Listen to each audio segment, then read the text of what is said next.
Welcome to the TuneUp Challenge, where I take songwriting and I break it down into a simple practice so you can realize how fun and easy songwriting can be. In today's TuneUp Challenge, you are going to learn how to identify some common intervals, including a major sixth, minor sixth, major seventh, minor seventh, unison, and octave.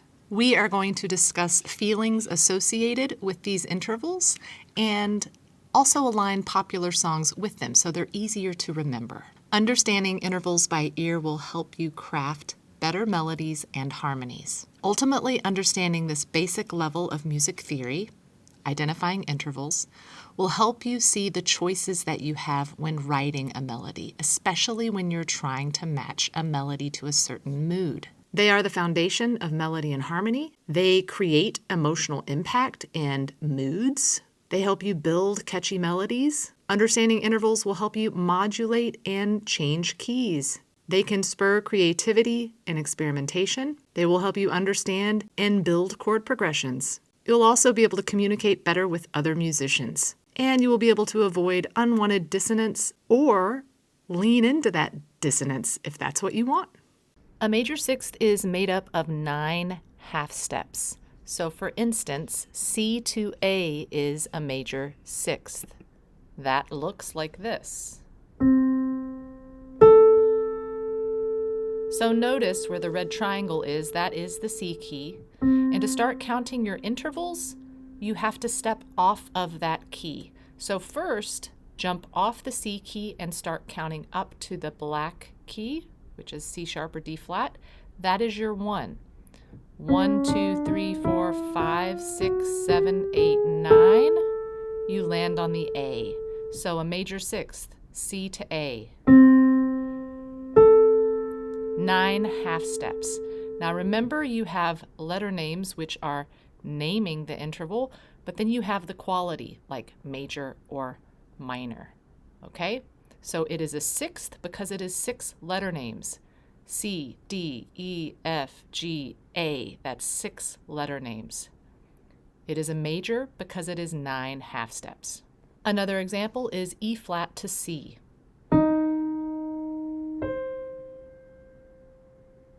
Start on the E flat, the black key, and count up 9.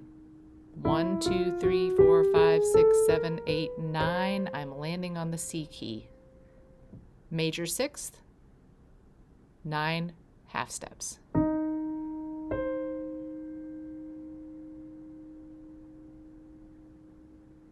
The only thing we have to do to change a major interval to a minor is lower it by a half step. So, for example, I'm on E flat, and I know that going to C is a major sixth. All I have to do is move that C down 1 half step. C to C flat. So now I have my minor sixth.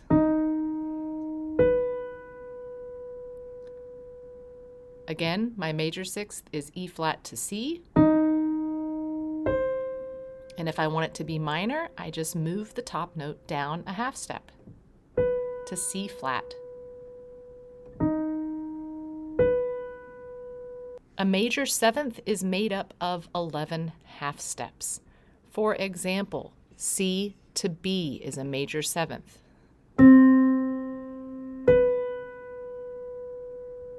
That is a very jarring interval. Remember, you have to start counting off of the note that you're on. So start on C and count up 11 half steps.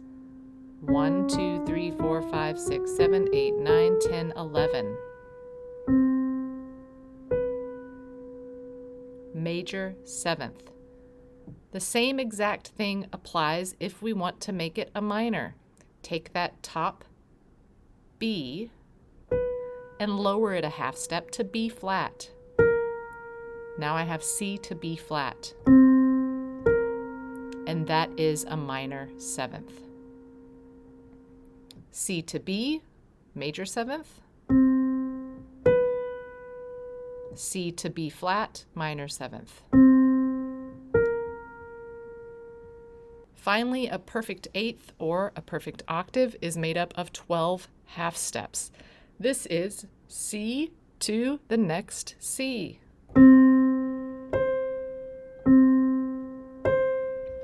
So if I start on C and count up 12, 1, 2, 3, 4, 5, 6, 7, 8, 9, 10, 11, 12, that is my octave. I also like to think of the major seventh, if we backtrack, as being just 1/2 step down from that top note. So an octave is C to C, but if I go down 1/2 step and letter name, I land on B, and that's my major seventh. And a quick note, unison is not the same as an octave. Unison is the same note. So if I am on C and I play another C, that is unison. It is not an octave. To be an octave, I have to go up or down 12 half steps. So C to the next highest C is an octave, or C to the next lowest C is an octave. But if I just stay on the same C, that is called unison. It is great to practice singing the intervals, even if you don't consider yourself a singer, so that you can feel the space in your vocal cords. Is it a small leap or a small step or a big leap? Here we go with a minor sixth, C, 2, A flat.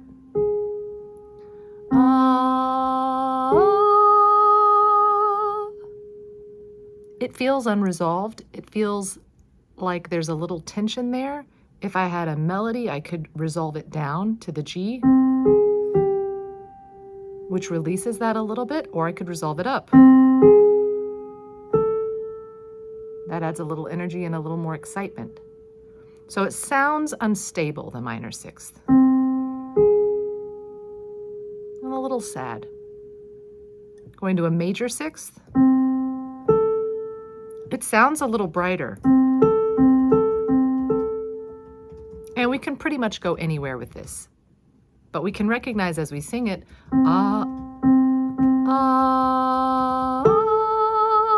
it's a fairly large jump in our voice. Minor seventh. Okay, now we're stretching even further.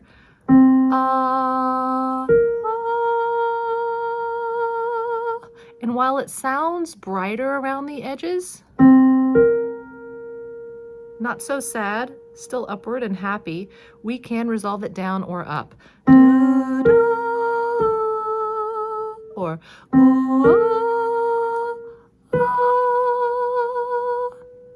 would really change directions. We have our major seventh. Very, very dissonant. It doesn't sound, it sounds very unsettling, clashy, and it usually always resolves up to the octave.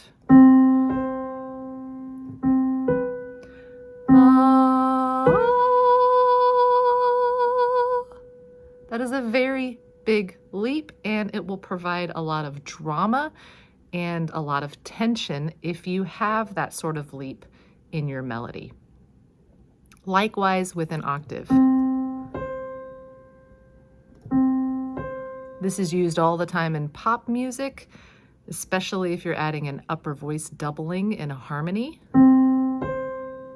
Or you want to go from a lower note ending at a verse, jumping up an octave on the same note. It really increases the energy and intensity level.